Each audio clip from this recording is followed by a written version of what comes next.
Hey everybody, welcome to another episode of the Whatever It Is podcast. We don't have a name for it really. The last years I did this, it was called Outside Looking In, where I do 30 episodes, or I try to, with 30 different writers. But what quickly happened is there was like maybe 11 or 12 people I talked to who were excellent guests. And then a lot of it was the listeners were like, this is episode 18. I'm hearing a lot of the same things. So this Right. year, what we're doing is a select few. So we're gonna have like 9, 10 episodes where it's partly crowdsourced, who people want to listen to, and partly people who I have good rapport with, who I really respect. We have a convergence here, David. I've heard a lot about you. I've seen some of your work, and you were suggested when I was like, "Who should I talk to?" David Lee. We're here to talk about the Hawks. How are you feeling? You excited to talk Raptors? Yeah, man. Really excited. Appreciate you reaching out. This is a team that I have a lot of agendas on in terms of guys on the team. And, as a Hawks fan, we do have some conflicting, goals this season as well. Like, I want you guys to do well, but not so well that it impacts the Hawks, outlook on the season. But I'm a big fan of some of the players on the Raptors that I will be watching very closely. So it was great for me to have this opportunity to speak with you. Well, the interesting thing is that Hawks Raptors thing, they do feel kind of like two ships passing in the night because they've never been competitive. They've never been at each other's throats, really. Like the Right. one year they're both in the play in, they didn't see each other. They've been within like 10 wins of each other, but there's no friction there. There's never friction between Toronto and Atlanta. And this year, I think, and you can correct me if I'm wrong, but it seems like Atlanta is trying to jump out of the group that the Raptors are kind of jumping into or expect to Mm. jump into. And both these teams are they both set themselves up to make a leap. And I'm wondering if you think it's more likely that one team makes the leap and not the other. Like the Hawks, it seems like they're trying to get top four. And the Raptors, it's a little bit more modest, I think. Where do you sit on these teams as far as like competition?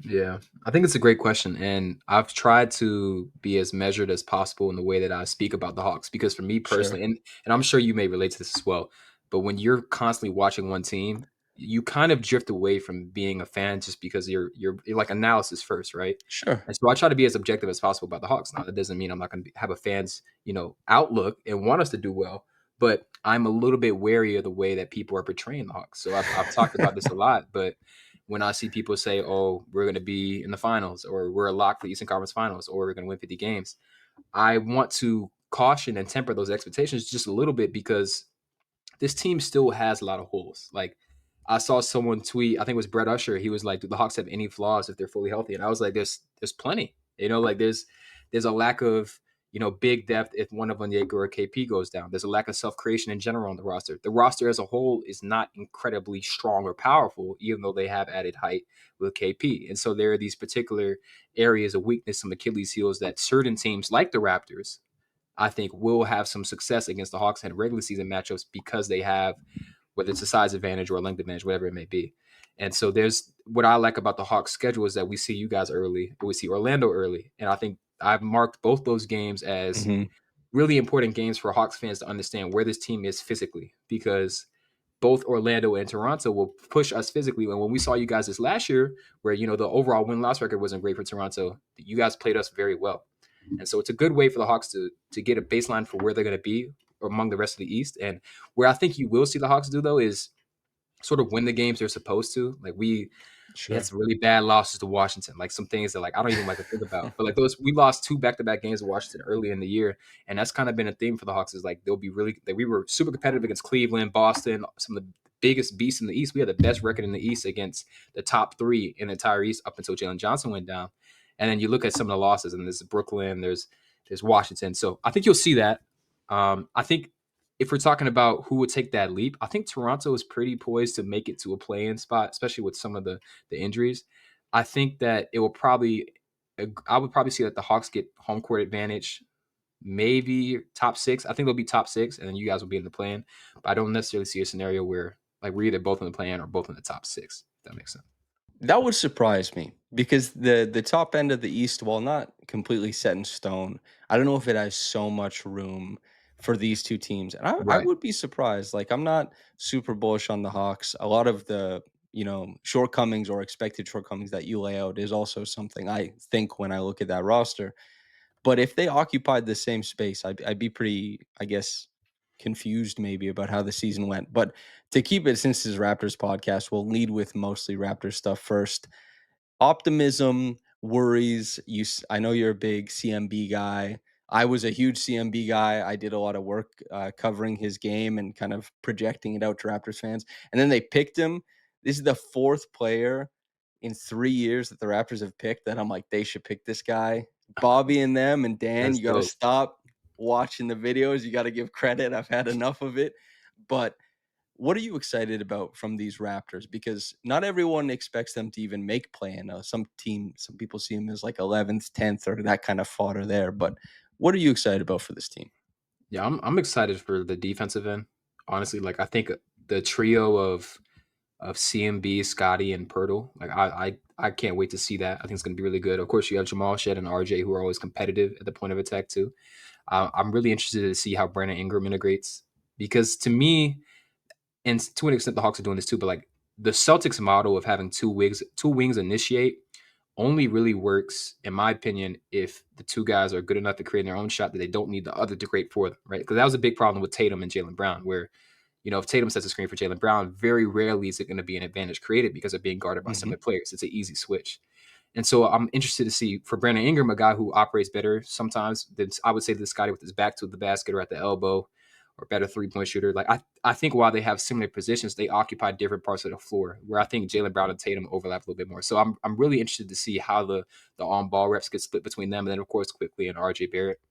And I want to see if there's anything that Mogbo has in the tank, or even Chomchi, because those guys are guys that I was also high on in the draft, and they haven't exactly panned out a lot. Although Mogbo had some really interesting flashes last year, so definitely some guys I'm keeping an eye on. The When it comes to like Shamshi and Mobo, when Mobo is so interesting from the perspective of, when I was looking this up, he was one of the best switch defenders in the NBA. He steps out on a guy and he can shut it down. But the offense, like he's such an interesting skeleton key on defense. You can put Mm, him in so many roles, but offensively, nothing has emerged. And this season should be really interesting for that. You mentioned the two-man actions between like Scotty and Brandon. It was a successful two-man action when it was between Scotty and Pascal. They always managed to, mhm. like, knife their way because Jalen and Jason, they play a little bit smaller offensively than I think those guys. Right. Brandon, it should be interesting. Rather than keeping it on this, I guess you're a big fan of Brandon Ingram's game. So what are you expecting to see from him relative from what you've seen of the Raptors? Like when he comes onto this team, expected role, are you really excited about it? Do you think it was a good trade? Where do you land on all that? Yeah, I was salty that you guys got him, and yeah, I really wanted him for the Hawks because I felt like I'm high on Brandon Ingram, but I also really value his playmaking. Like I think that of the wings in the league, he's one of the better passers, right? So like, I mean, last year was sort of a down year. He only played 595 minutes. In 2024, Mhm. 20 assist points per 100, 2.4 potential assists per 1 minute on the ball, barely turned the ball over. And we had a 9.4 bad pass percentage, and he generates a ton of threes with his assists. Like in the 2 years prior, 3.5 and 4.2. And I think he's underrated in terms of someone who can get to the rim and draw and kick. Like he has a very good feel for when he's going to be. And to me, when I look at this Raptors team, and I'm curious on how you feel about it, Quickly was Quickly had a really good playmaking season this past year, but in his career in New York and also in Toronto, he's been at his best at shooting guard. So that's why I was thinking for you guys in the draft, like Casper's was coming up to mind for me because while I think he has turnover issues, I think I could see him as an organizer and someone who could be insulated defensively with all the length you guys have. And then so you go C and B, the next sort of signifies to me that you trust the trio, I would say, of Scotty, Ingram, and IQ to handle all the initiation reps and sort of pass it off between one another. I feel like IQ has always been at his best attacking off of advantage and then using some of his playmaking there, not necessarily the guy who's creating everything. And so that's something I don't really have a lot of feel on or a pulse for. So I was just curious how you feel like he's going to benefit from Brandon Ingram because I think that's going to be a big determining factor if he's going to be on this team long term, at least from my perspective. I think his assist numbers, his playmaking numbers are good, but anybody who plays with a decent amount of the ball within the Raptors offense is going to have inflated assist numbers just Mm, because they run such a high number of their plays or off ball plays. and because they dedicate so much to just like we will pass before everything happens. So a guy who has a lot of the ball, it's going to be there. Like Lewis, a member of Raptors Republic, did this deep dive into Emmanuel Quickley, and this is also. Do you know who Polar Fall or Skyfall is on Twitter? The Yes, biomechanic. yeah, he's So awesome. yeah, he's great. When we got Quickley, he messaged me immediately. He's like, "Quickley can't pass to the middle. Like, watch for that." And he Mm, can't make passes to the paint. He doesn't really create layups. And I think a lot of his playmaking is like fluff or system, I think. And mhm, I agree with you when you say he's at his best when he's playing more of like a shooting guard. And I would like to see that evolution further for him because he last year a lot of it was like floating, waiting for a reset, isolation basketball. But I'd like to see him start to play a little bit more in scheme. And I would prefer if the offense really tilted towards Brandon and Scottie, and the Raptors played like, hey, RJ, Quickly, the glut of Grady, CMB, Jacoby, those guys. We mhm, want to see you support this winglet offense and really try and be guys who space, guys who cut, guys who come off of handoffs and pin downs, etc. That is really where I'd like to see the offense go. Now, Darko always loves a point guard. You know, the point you made about Jaku, he probably would have had a really easy lane to minutes and playing time. But I would like to see it lean more towards Ingram because similar to you, I do really like his playmaking. I think it's very underrated. I think playmakers who are comfortable in the middle of the floor in the NBA are generally underrated because, not to do the whole mid-range analytics. I'm not going there, but being comfortable in the middle of the floor means you're very dangerous as a playmaker because you can access every spot. It's not the right. same as driving from baseline. It's not the same as driving from the 45. Middle of the floor, you can access anything, and the help can come from anywhere. And I'm really interested because the Raptors have so many cutting principles, how Brandon fits into that as the playmaker, but even more so maybe how he fits in as a cutter himself because that evaporated from his game from the time he was a Laker. Have you been watching Brandon like from his whole career? Do you remember a Yeah, time when I he feel like was cutting a lot? I remember when he was more of a active guy off the ball, and then he kinda got to Mhm. New Orleans, it was like the ball was in his hands. I think that's a good shout. The other thing I was thinking of, when I did like a draft guide for every lottery team, Yeah. and one thing I sort of like wrote down as an area I think could be see some benefits in terms of improving was like you guys were last in the league in on ball actions, like to your point, Yeah. right? Like no one ran less on ball actions than Toronto, but the guy who was first in that on ball percentage was Quickly. And then you see his splits when he's a point guard and a shooting guard, and then you see like the lack of free throw generation. And so I do think there's a lot of value to egalitarian offense, right? Like especially we saw it with the Pacers, but when Halliburton's off the floor, you can only pass and cut so much. Like it's not as simple as like this guy. I need someone to go get a bucket, but it is somewhat being undervalued at this point, where the ability to shoulder a scoring load, what it does for the guys who can pass and cut. Because if the defense knows everyone's passing and cutting, Mhm. then you don't have any value. And for the Hawks fans, they'll see that with Vit Krejci, who's awesome driving closeouts, but he's always looking to pass. Right. So Dean like Wade, right. Like Redux, yeah. exactly. Like guys like that work really well playing off of Donovan Mitchell. But if that's the entire team's mentality, then it won't work. And I think Brandon Ingram comes in, he fills in to your point, like that scoring role, while also putting in some of the playmaking with more of the. I would say he's definitely more fluid though, in terms of like Scottie. And I think you can still see Scottie give you a lot of value like around the paint, but now it'd be Brandon Ingram sort of alleviating some of that efficiency pressure from it. You're speaking to the optimist take, which is the one I share for the Raptors, is that Brandon Ingram is not this like failed star who isn't efficient enough, who's just coming to like collect a contract, play out the games. I think that Mhm, he will actually he creates like a proper hierarchy in the Raptors offense and a healthier hierarchy where there's a healthier set of skill sets that complement one another rather than just, oh, there's a lot of cooks in the kitchen here. I actually think that some of these guys have been miscast, and Brandon's presence should help alleviate some of the things that they were poor at and mhm, should help put them into spaces where they're stronger. Scotty, it wouldn't surprise me if Scotty's points per game goes up from last year to this year, not because there's a usage bump, but because he's probably a lot more efficient. As you right. said, the Raptors won. They don't run plays on the ball, but it's because they were not only were they last in points or in, I guess, how often they're running it, but they're last in points per possession. They couldn't get anything.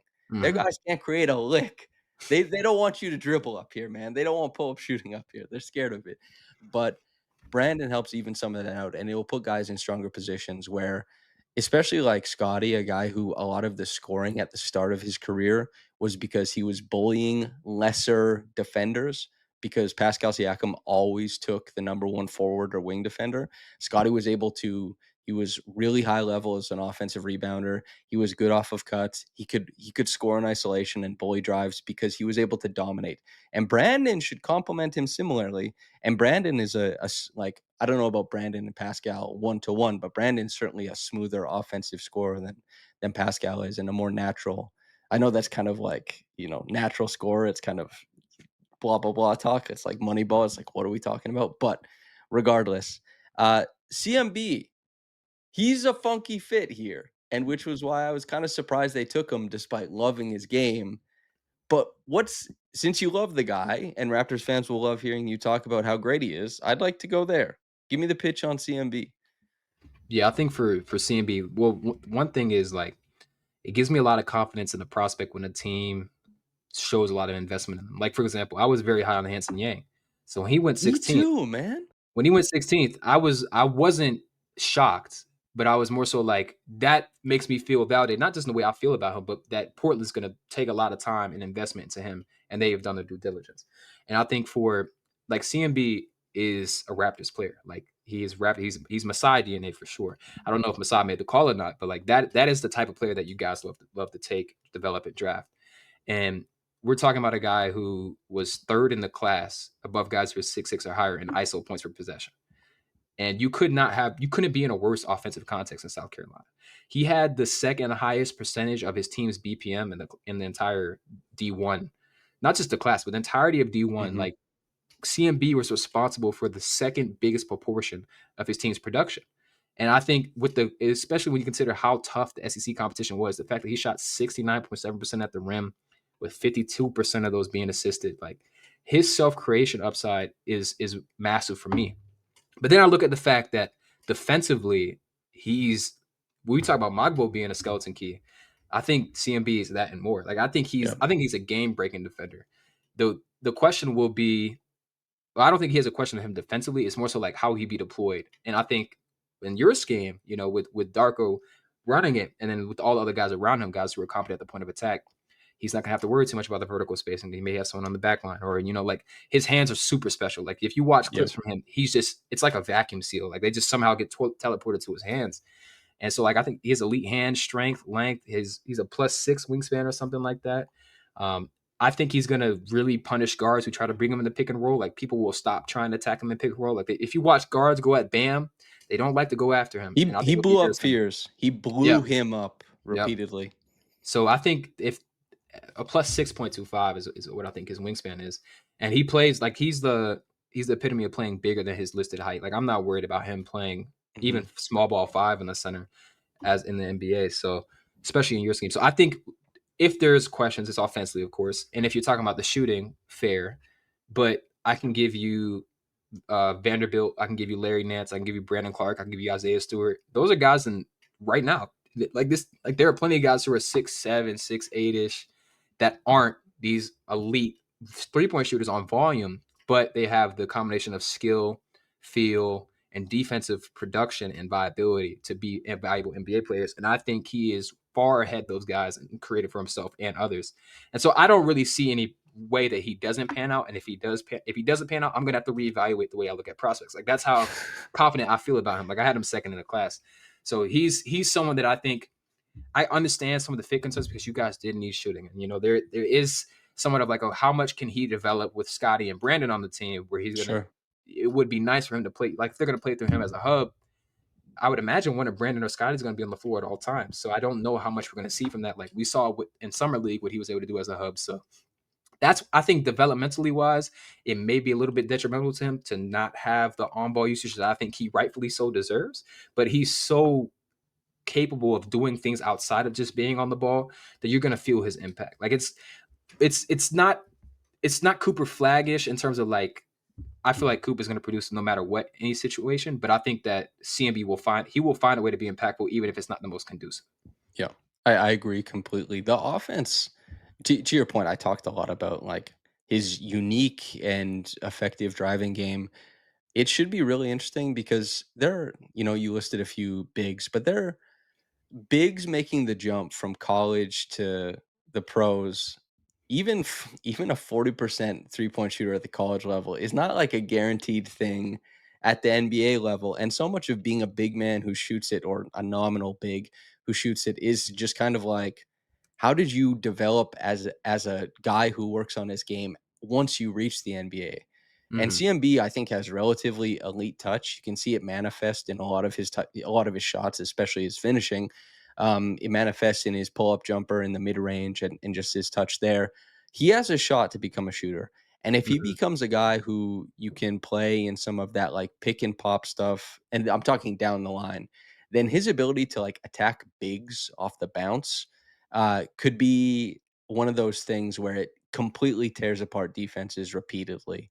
And that's the high potential offense stuff. And also there's like bully driving, there's mismatches on smalls. It depends on what teams try and get away with.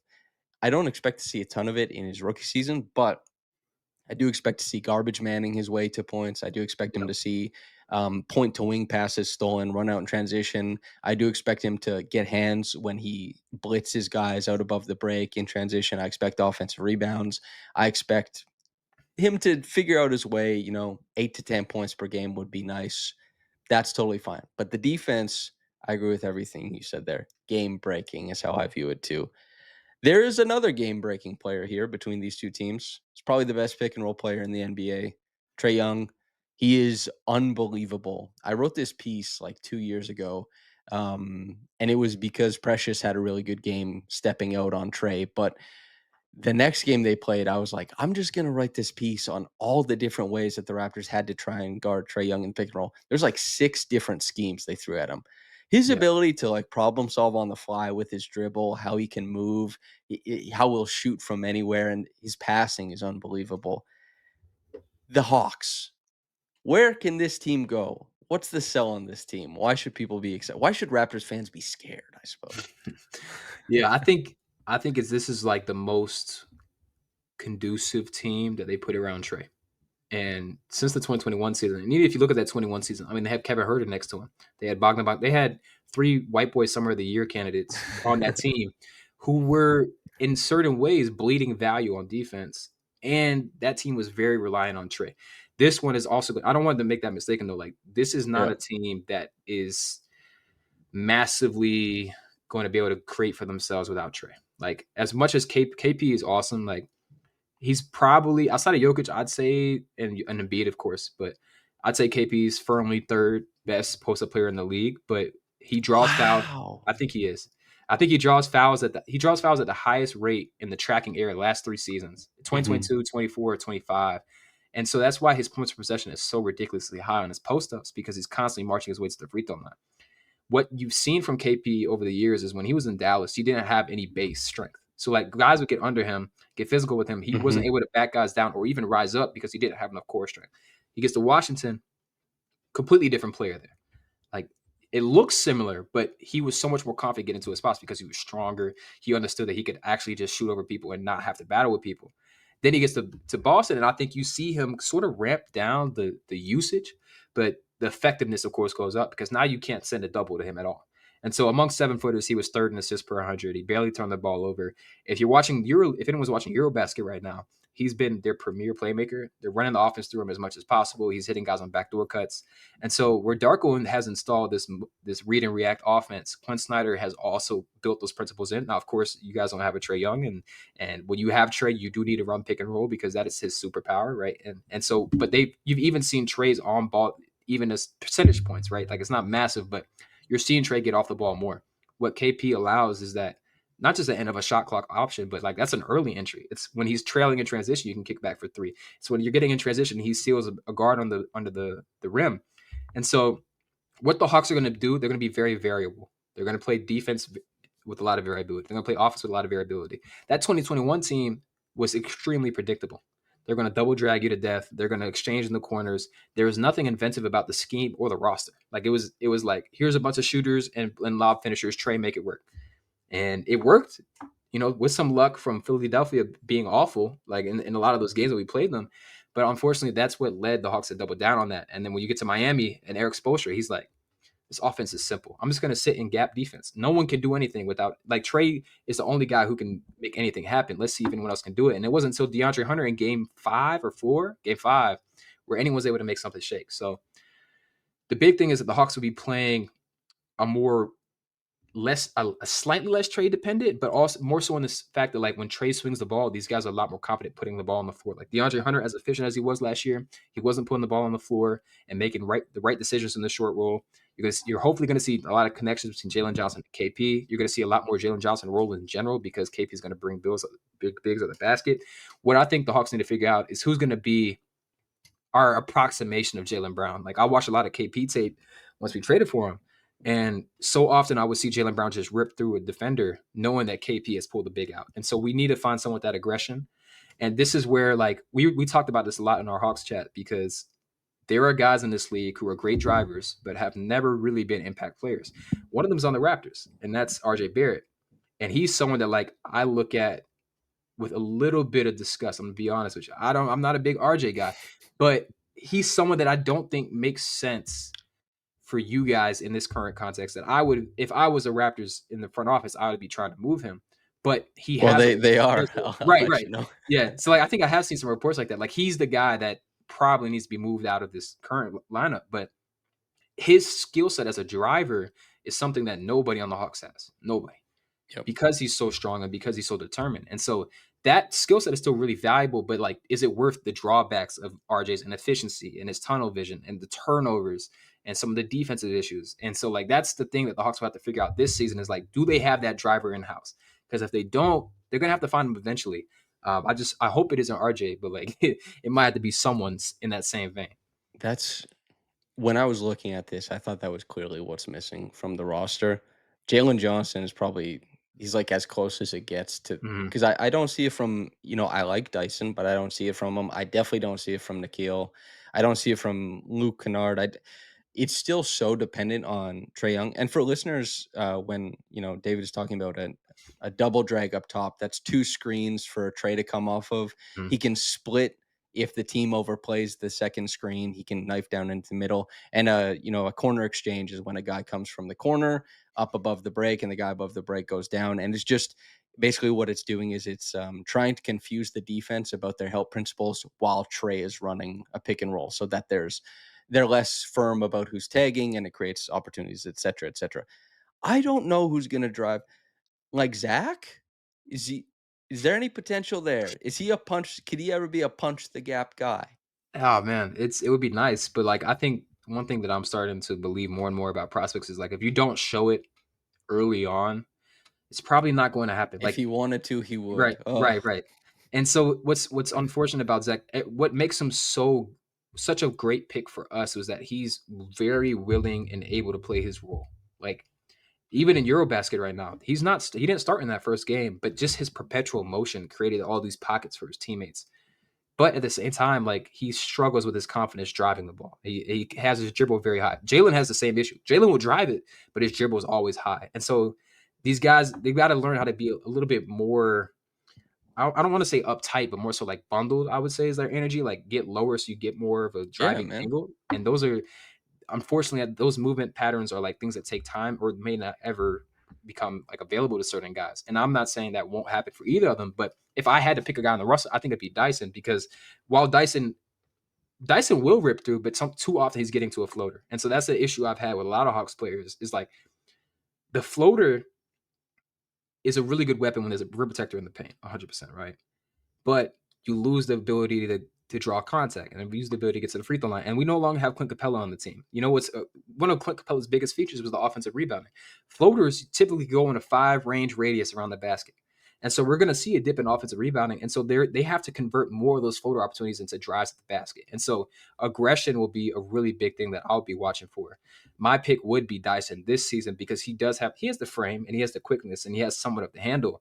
But the mentality, like, a lot of these Australian, it's not even like a all it international things. But think about all the Australian guards, like Giddy, Exum, Dyson, like Patty Mills too. Like, they're all very floater heavy. I'm almost 100% sure 100% sure that it's taught earlier and that in the programs over there because it's like a big weapon for those guys.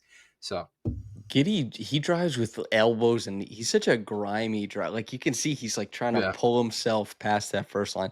Dyson is when I watch Dyson drive, I'm looking for that, and it's why I still have hope for RJ as a driver when Mhm. he's not being tasked. Like, what he had probably 21, 6, and 5 was his average last year. It's those are nice counting stats, but he was overtasked, right? Yeah. His biggest step that he made last year was definitely not as a scorer. It was his playmaking out of the pick and roll that was improved, and some of that could be tied to, Jakob Poeltl is a points possession booster for anybody and everything. He and Davion Mitchell had one of the best pick and rolls early on in the season. It is what it is. But Dyson's last step is not super impressive to me. Like, that Mhm. explosion to the rim, Mhm. that's what RJ does have. Now, he Mhm. misses when he's at the rim more often than he should. But when I look at that, Zach is like "Oh God, I'm hoping, please," because he's bigger. Mind you, they have, like, very similar measurements. That's kinda crazy. Dyson seems shorter. Do you ever Mhm. find that? Like, Grady and Jacoby are pretty similar measurements, but Grady just seems, like, way more massive. Regardless, I hope it's Dyson because that would add a lot. It's kinda like, Kobe White brought this to his game a little bit more, and it really Mhm. helped elevate him as a guard. Zach LaVine has always been pretty good at this too, like, rather than being a guy who plays upright, it's like, okay, I'm going to be a guy who, like, I get that shin angle a little bit better. I tuck the ball and I, Mhm. like, big steps through and anchor on that last foot and really lift up to the rim. I would love to see that from Dyson. I'm also a pretty big fan of Jalen Johnson. I know you mentioned, like, some dynamism between he and KP, but what's the Jalen Johnson plan for this year? Yes. What's the only thing I'm concerned about with Jalen is that he's coming off a rehab Yeah, and it was a shoulder thing. And so it's harder to maintain muscle mass. And his big problem is physicality, very similar to Dyson. And that's the other thing. Like, there is not a ton of physical players on the roster. Even I wouldn't call KP physical, no, but Onyeka is probably the guy who's going to be tasked with not just being doing trench work, but like finishing through contact. Like, he is our strength guy, yep. but he's 6'8". And so it's like, if Jalen wasn't coming off of a shoulder injury, I'd feel a lot better about his prognosis going into this season. Now, I do think everyone on the team is going to benefit so much from Clint Capella being in Houston. Um, and as much as I appreciate what he's done for us over the years, like that trade, that guy, we're not making that conference finals run without Clint Capella. That's one of the greatest defensive seasons of all time. I even have a video on it, like on my TikTok about it, because like that's how much I respect that season. The last 2 years have been really rough, and he's negative. It's not just his own finishing; like his mere presence is making it really tough for guys again who aren't powerfully built or play powerfully to finish at the rim. And so all these sort of gains in efficiency will come just latently from KP being on the floor as opposed to Capella, and you'll see a lot of boost for that for Jalen, in my opinion. And the next step for him is just to embrace contact in other ways too. Like, he is not the best creator for himself at this point, but he also, like, when he does create for himself, he has a tendency to fade away. So if he gets a guy on the post, he might go to a fading away over his left shoulder jumper. And it's like, I mean, you're 6'10". I'm not saying you have to post hook everyone, but I want to see you embrace that contact. And I'm hoping that, some shoulder issues can be persistent, but I'm hoping it's not something that's going to cause him to continue to play like without force, because he's too powerful and he's too gifted of an athlete to not do that. And we're not going to, and I would project him to be like our biggest roller in terms of between him and Yeah. Onyeka. But like, if KP's on the floor, it's not going to be KP setting screens for the most part to roll. They're going to try and take advantage of this of Jalen's ability as a short roll passer. So I think you will see, similar to just like what you said about Scottie, where it's like it may not be increased usage, but just the ability to operate in more space will do a lot of help for Jalen Johnson's game. 5 assists is pretty wild that Jalen got to 5. It Yeah. it it surprised me a lot that he made that jump. Also, how the Hawks played fast last year, obviously. Mhm. Jalen, I think it was 3.6 points per game in transition. I know this not because I'm, like, so locked into Jalen, but I was talking about transition on another podcast. Do you expect the Hawks to try and play just as fast this upcoming year, given the changes in the roster? Yeah, for sure. So the Hawks were first in transition frequency this Mhm. past year. And it's always been a thing where it's like, why don't the Hawks play faster? Like, especially when Jalen started entering the lineup, it's like you have a dynamic passer. And part of the issue was no one could advance the ball besides Trey. And also, Trey didn't trust anyone to advance the ball. Like, it's those first couple of years, the 2023 season, like, I remember Jalen like took the ball up and Trae's just shaking his head because he's like he didn't believe that he was capable of doing that. We've got him past that. He's grown to trust him. And now you're seeing Trae advance the ball to Jalen or Dyson on the open Yeah. floor, and they're able to make those decisions, which helps them play faster. Zachary Ricochet is so good at leaking out. He's so good in the open floor. He fills lanes perfectly. I think the Hawks will continue to play fast, and KP, to his credit, while he can be lumbering at times, he will go seal very early in transition. He actually loves doing it. Again, watching the Eurobasket stuff, I've seen him do it 3-4 times a game.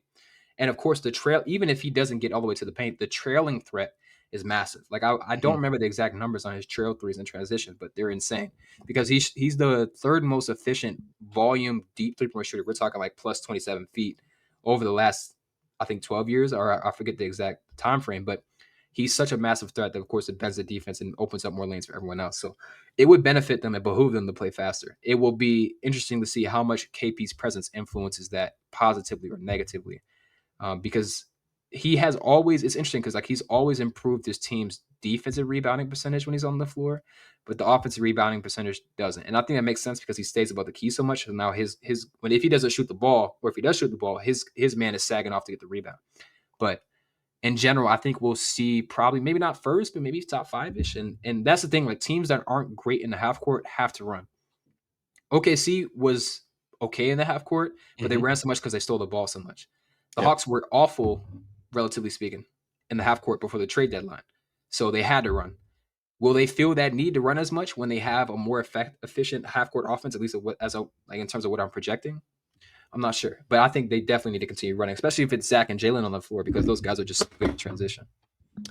Two more questions that when I think about this team. The first is obviously you watch the finals, you watch the NBA at large. You said you were watching a bunch of Boston. So dunker spot with smaller players, manipulation. When I look at this team, I see probably a team that's going to try that this year. Mhm. When I look at how they want to play. Firstly, what do you think about that? And then secondly, did this team do what they're supposed to do in trying to insulate Trey defensively? Which is probably the biggest question that we're Mhm. not going to spend that much time on. But yeah, those two things. Yeah, it's. I remember I watched Caitlin's podcast with Rick, and he was talking about like the how you may like this may seem like it doesn't make sense, but like you can get better driving lanes with the 4 out 1 in as Hmm. opposed to the 5 out. And when you put a small there, right, you almost get even more of a benefit because now you've got typically one of the smaller players on the floor defending the rim. Didn't And you so think it was rude that she replaced me, by the way, with Rick Carlisle? Unbelievable. hey, I can't blame her. That was a fire episode though. Yeah, it's a great episode. I love watching her show, especially with you on it. It's better than when Rick's on it. But She's the best. Like yeah, she's the best. but I do think you could put Dyson there, and I think you could 100% play him there. Maybe you could put Zach there. He's comfortable there. You could put Jalen there, Onyeka, like, and I also love like when guys are active in the dunker spot, like not just on the glass, but when you're setting those screens on the backside, or you're moving in tune with like whenever they're running the pick and roll. And so I could definitely see that. And I think the Hawks need to play around with the alignment. Like 5 out works a lot better when everyone can drive the ball. Hmm. And there will be times where whether it's Muhammad Gay on the floor or it's Zachary Ricochet to some extent, although I do think he'll be better this year, it may not behoove the Hawks to have them out and 5 out because they're not as consistent or comfortable putting the ball on the floor and driving closeouts and then making that next pass. So they will probably, and I hopefully do, I will project them to probably play around with that because Clint Snyder is the one who put Clint Capella in the slot. Like no one else is putting Capella in the slot until he got there. So I know that he's aware of that. It's just, I don't know which particular lineups will do it. And I forgot the second question. I'm sorry. What did you say? Have they insulated Trey Oh, properly? yeah, yeah. You know, Yeah. like So I think they've tried, and that's look. I'm not saying that trying only matters in so many things, but mhm. there's a vision here, and that's we're going to put length and versatility around Trey, and let's see if it works. KP KP's motor can be variable. When he's engaged, he's awesome on defense. When he's not, it's kind of nasty. Like he because of his lack of physicality at times, like he gets hit with a Gortat screen, he might just die on it. He may not step out and show when someone cuts to the paint from time to time. At the same time, though, like you have such activity around Trey, like Dyson and Nikhil, when they take Trey off the floor and they run those two guys in the backcourt together, it's not going to be a lot of fun for a lot of teams. Like I think they're going to really harass teams. Kobe Buffkin has been forgotten, because he had so many injuries, but he's another guy who's very competitive on defense, and his limited minutes in his rookie and sophomore years was very impactful defensively, extremely disruptive. So they have a tandem of guys in the backcourt that I really like. Defensively, I think KP Onyeka could give you a lot of different schematic things. Mhm. And then you've got Mohamed Gay off the bench, who, in 900 or so minutes, our defense was insane with him and Onyeka on the He's a floor. pretty funky player. Yeah, like if we're similar to Mogbo, we're like these guys just fly around and make things happen, and his wingspan is ridiculous. Like I remember he went and got one of Kuzma's shots, and it was just like he does it so effortlessly, and you see it in slow mo. It's like, how did he track that? So he's a very special defensive talent, and you've got a lot of length, but you don't have his size and strength. And so who's like that's why I point to you guys in Orlando. These guys are these strength based teams who can really punish you on the glass or on the post. There's very few teams like that in the NBA, but like they will really struggle with big wings, in my opinion. Because as much as I love Jalen, he's not good at getting around screens. He's not going to lock and trail. He's going to have issues just navigating in space in general, and sometimes moving his feet. Because he while he has like that straight line quickness like a deer, he doesn't change direction extremely well on defense. Like he can do it on offense, but some guys can't do it on both ends. And so Yep. if it's Franz has always given us problems. Cade has given us problems, and that's because Cade's a little bit too big for Dyson, right? So it's like that's where Zach is the answer. Hopefully, where Zach is like strong enough now and disciplined enough to stay not foul, but not get blown through either. The issue with Zach, and this is something I've been talking about with Eurobasket, he locks in on his assignment way too much. Like he doesn't participate in team defense outside of knowing his rotations. Like he'll be there as a low man, but if someone drives and he's like he has his man right next to him, he's not going to dig. He's not going to try and blow up a steal. And so it's like they need more activity, or they need as much activity around Trey as possible. And Zach's really good positionally, but he doesn't have the activity. And so I kind of need him to turn that dial a little bit. It's like it's okay to leave this guy because you're 6'10" and you can recover, right? And so I think they have the right plan. It remains to be seen if they have the right pieces, but they Yeah. definitely are. They're going about it the right way. Leaning into like when you don't have that strength, or let's say you have like size at one position. They're really big at one position, the center position. Mhm. Leaning into court coverage around that seems like probably if you want to maximize the defense, the best way to go. If you are looking at a wing that's just like beasting and feasting on you, it's like okay, we need to look at how quickly we can like step to the nail and where and how we are at like recovering behind that and what that looks like. Otherwise, things can get kind of hairy because if you let these big players, these big playmakers step to where they want and dictate where the help comes from, then they can pick you apart. Probably the most interesting thing about this team is like how the defense elevates because as you said, Trey is brilliant as a creator. Obviously, he's almost one of one in what he's able to do. Mhm. But there's just even with what they've added, and there's play finishing added here for sure. I think the 100%. creation I wonder about. I'm supposed to sell you on Scottie Barnes, I was told. You said you really like CMB, you really like Brandon Ingram. There's another notable wing player on this roster. Uh, let's talk about him. Not debate style, but what are you worried about with Scottie? What's holding you back from liking him as another wing? I kind of view Scotty as like I think he could be like a supercharged Aaron Gordon. It's kind of like what I like. I think he's like what the experiment that's been happening over the last couple of years, like with Pascal and Fred off the team. It's like okay, what does Scotty look like as a creator? Like what can he do with the ball in his hands? Mhm. And there's a lot of really interesting flashes, right? Like with the ground he can cover and how strong he is and the variety in the way he can score. And I look at the numbers and I'm like, it doesn't Numbers are look bad. great. The numbers are bad. And it's like, to your point, I do think he was overextended. And so I don't hold the numbers against him, but I'm curious to see how much of his experience created for himself is going to help him play a more conducive role long term. Because I think that there are guys who like just are either in the wrong role or like they've never been in the role. Like for example, Aaron Gordon, he toiled away for years in Orlando, never did anything. And it's not that Jokic made him a good player; it was his experience as a flawed creator that gave him the ability to be effective playing off of Jokic, and of course the athleticism and all that too. And so I think that when I look at this 2021 draft class and I look at guys who run a 25, whatever it may be, I think that Scottie has a unique ability that a lot of those guys don't have, and that's to downscale. Like Scottie in a reduced role where he's just wreaking havoc on defense and finishing plays is probably one of, if not the best role player in the NBA because of his passing ability and because of what he can do defensively because of his athleticism. But I don't think he can scale up like some of those other guys. And so I have to think about what do I value more? Like Jalen is a better play finisher for sure. He's more fluid with the ball in his hands, but he's not the level defender. He's not as switchable. He's not as versatile. He's not as twitchy. And so it's like when I look at those two guys, I probably lean Jalen, but I could see Scottie being a better player in way more context than I can Jalen. Like Jalen's game is very trade dependent.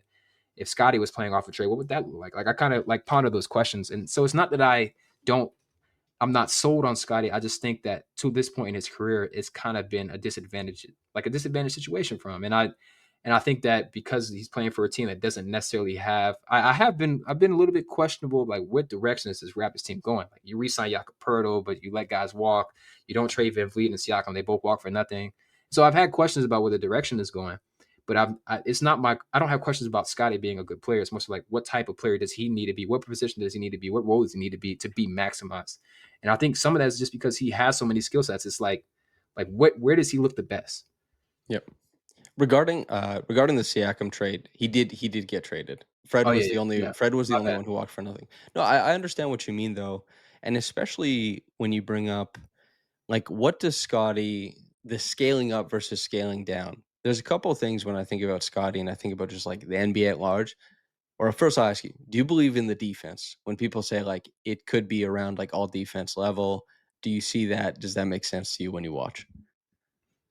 Yeah, I'd say so. I think he could be there.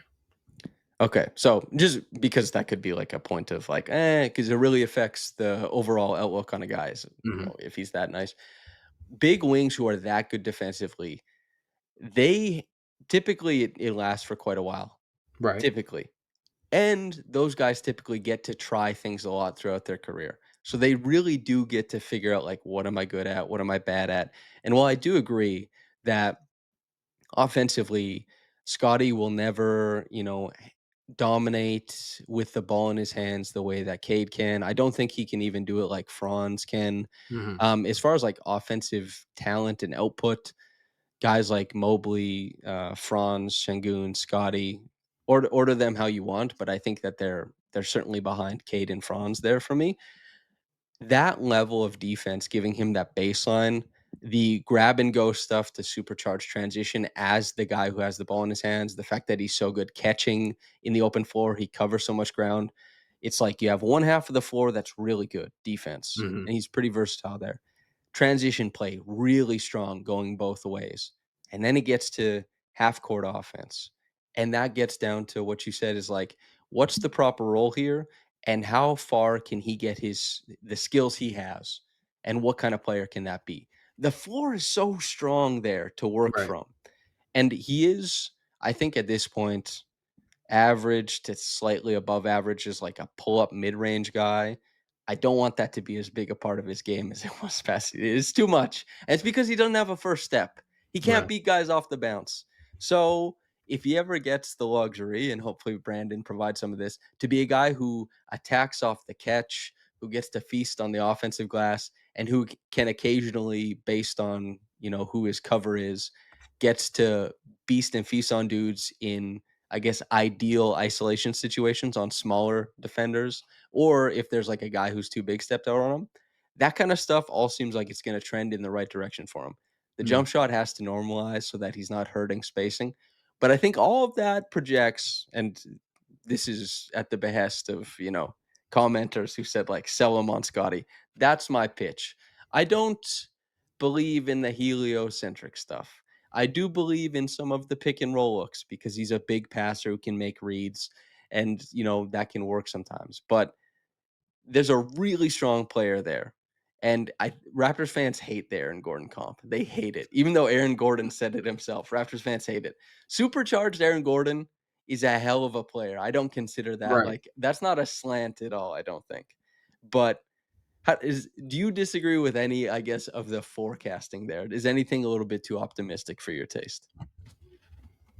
I don't know, man. It's funny because I'm definitely an analytical guy for sure. But Yeah. like and I but I do think that like when I look at his transition numbers, they're not great, at least in efficiency. And I'm like, I don't watch enough of you guys to know why, or like to know why I when I see him and I watch him in isolated games, I'm like, okay, this is a monster weapon in transition. And then I look at his numbers and it's like, and points above expectation, like he was 350th last year. Now that's with a lot of volume, but like the average half transition play is probably worth 1.15, and he's at one. And so I don't know how much of that is a function. And I'm asking this question, like, how much of that do you think is just a function of what the possessions look like? And also, you guys force a lot of turnovers. So the volume's there, the scoring efficiency isn't. And I'm just wondering what you think may be leading to that. Is that in those numbers, is that calculating for, like, when he grabs the ball and what happens afterwards, or is that just him as a finisher? I think it's just transition possessions where like he shot the ball. It's not like passes or anything. I think it's probably because a lot of that is just him carrying the ball.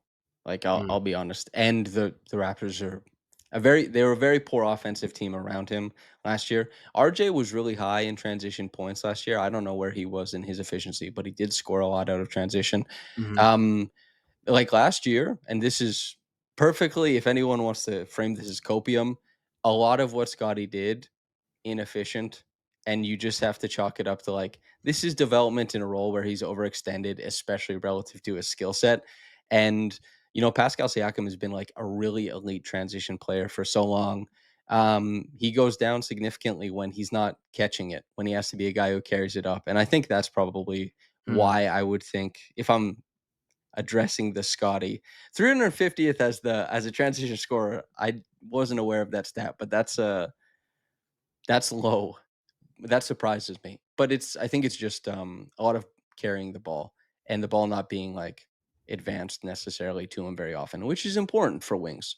Because who was the number 1, Kobe White was the number 1 transition scorer, like, in volume last year, I think, and, that's a lot of pull-up threes, that's a lot of carrying the ball himself and probably catching after an outlet, but that's my take on why Scotty would rank low. Does that pass your sniff test? I think it definitely makes sense for me. I just don't know how viable it is to be like a transition scorer first, especially in the playoff architecture, right? Sure. Like if you're OKC, it's fine because it's like they're gonna force so many turnovers. It doesn't matter, you know. Like and at the end of the day, they still had shape. But like, how much value do you give as an offensive player if you're if to at this point in his career, like the only positive value he's bringing in an offense is in transition and as a cutter and a putback player. He's awesome on putbacks, by the way, in that Yep. same statistic. And I think that's why I kind of view him as like I would love him like next to Jokic would be awesome. Like I think like of course most players will be, but I think if anyone would really blossom, it would be someone like Scotty. And I think like when I think long term about the Raptors, and if you have this view of him as someone who isn't going to be like the driver of the half court offense, like what do you think? Who do you think? What type of player do you think he needs to play next to in general? Like who is it someone in the draft that represents that archetype? Like is it like a Darren Peterson type of guy, or is it more of like a DeBonta type of guy? Like do you think it needs to be like a guard initiator, or like a bigger wing, or even a big? I think he would. Well, the thing is, I hate when Şengün gets compared to Jokic. I hate when anyone gets compared to Jokic. I think, like, yeah, Jokic is that guy, and Right. Scotty would play extremely well next to Jokic. Scotty played really well next to Pascal, despite what the fan base like. Playing Pascal has a ton of Mm, gravity as a post up. He's a good post up playmaker. He drags doubles farther out to create more room for guys to operate after the catch, cutting in. Like, he and Scotty work together quite well there. Their pick and roll partnerships were really good because they would mash and bash after switches.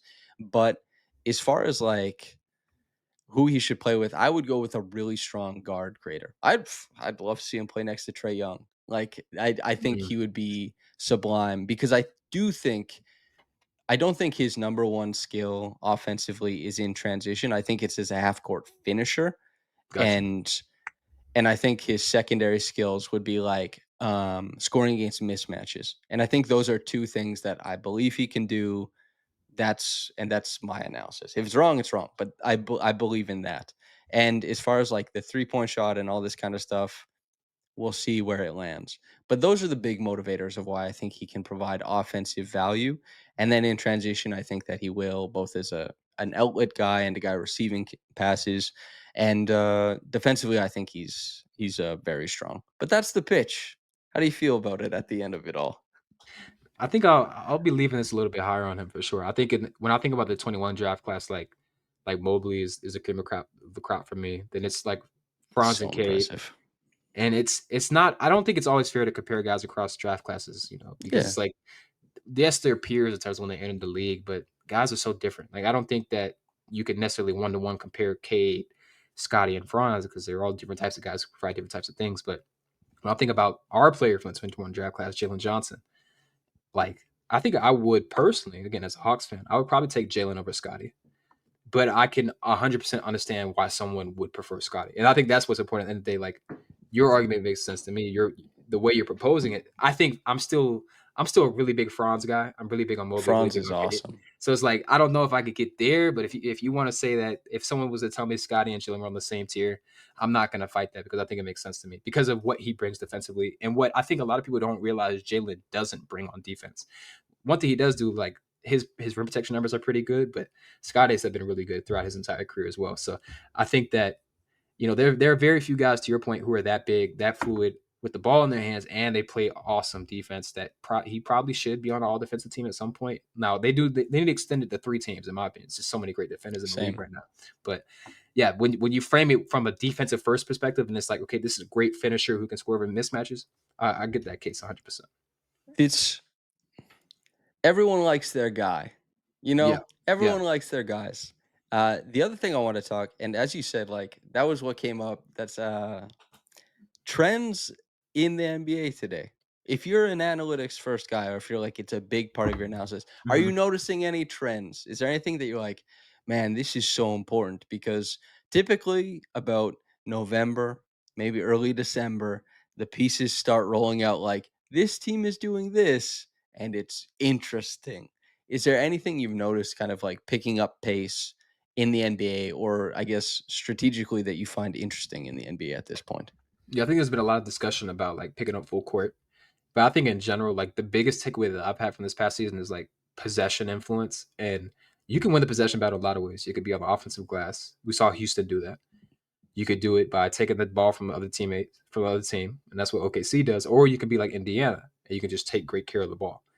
And I think that when I look at it, when I think about what's the easiest way to influence that, it's probably taking care of the ball. Like if you have principles and you have guys who are trusted ball handlers, right? Like you can minimize your turnovers. Like I want to say that the highest win percentage of any factor in the playoffs was like who won the turnover battle, and that's like a turnover factor calculation, not just raw who created the most turnovers or who had the least.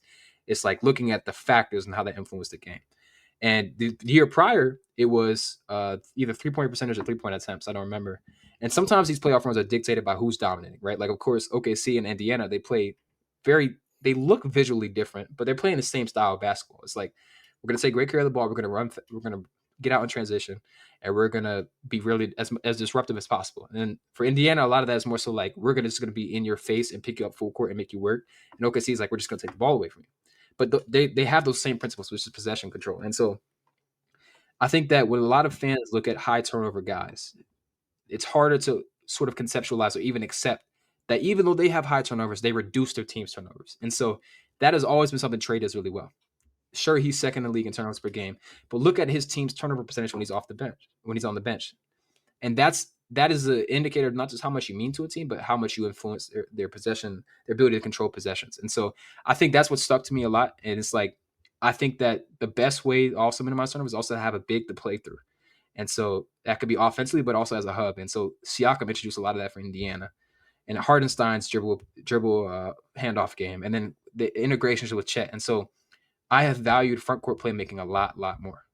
And that's in the draft. That's in the league right now. And so I love that the Hawks have two guys that can do that with. So I think I'm very possession pilled at this point, and especially like if I can get a front court guy who I can run offense through, who can run delay actions, which is just operating at the top of the key as a handoff hub. Uh, I love all of that. So that's something that I'm really excited to see what they can do with KP. And they already sort of they were experimenting with that a lot with Onyeka and Dyson. Like they probably hooked up on a backdoor pass about once every game. So I'm excited to see what that looks like for the Hawks in particular. But that's something I've been monitoring across the league. This Raptors fans will be very familiar because they were probably they might have been the first team to lean the hardest into the turnover differential in 2021. Yeah. Nick Nurse, he was like, if you win the turnover differential by more than 5, you win like 75% of the games. And then they were like, "We're gonna try and jerry rig our way and like artificially create the turnover battle, right?" Mhm. Mhm. And so they went, and Precious Achua was insane on the offensive glass, and Scottie Barnes was insane on the offensive glass, and they played only isolation basketball with Fred VanVleet and Pascal Siakam. They're like, "We're not gonna pass, we're not gonna turn it over, we're going to get a lot of offensive rebounds. We're going to tag up so that we don't give as much transition points. And we're going to steal the basketball a lot." And they were Mm. just like, "We're trying to do everything all at once." And then a couple years later, they're running things through. They're playing hot ball. You listen to the podcast with Caitlin and Rick.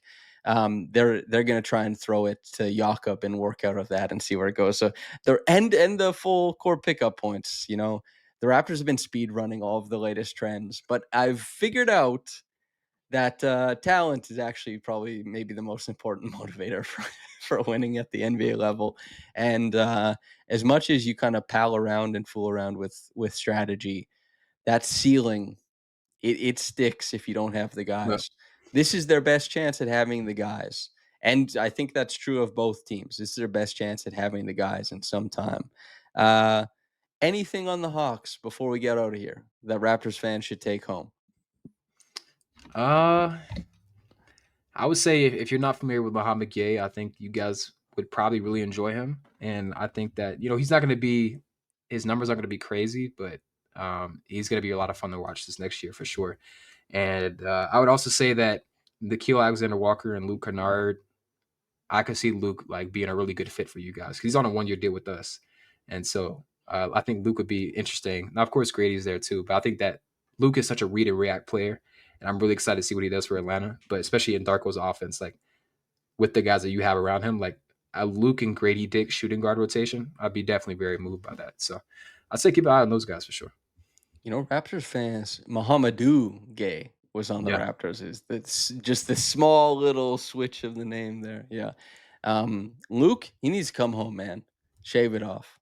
Let's see it. There's a few guys around the league who they got to come home, but Luke is definitely on that list. I hope, because I love watching Trae Young in the playoffs. I hope you guys are prominently featured. And also, there's problem solving there. There's a lot of problem solving for your team. So I love teams that have to problem solve. It's partially why the Pacers were so much fun. It's like they're not so dominant in any one place. They got to keep putting the flex tape on the hole so the water doesn't come out. David, and where should the people find you? What's the final plug? for sure. Samson, appreciate you having me on. Wishing good luck to the Raptors. Not too much, I still want my Hawks top six, but yeah, DB for three. Pretty much all platforms: YouTube, Twitter, TikTok, Instagram too. So yeah, you all can find me there. Oh yeah. David, thank you so much for coming on. Listeners, I guess I should have said this at the start because of YouTubing, but like, comment, subscribe. It helps out everything. It helps promote to other people. Thank you for tuning in with us. And whether you got into this in the morning or at night, have a blessed day and goodbye.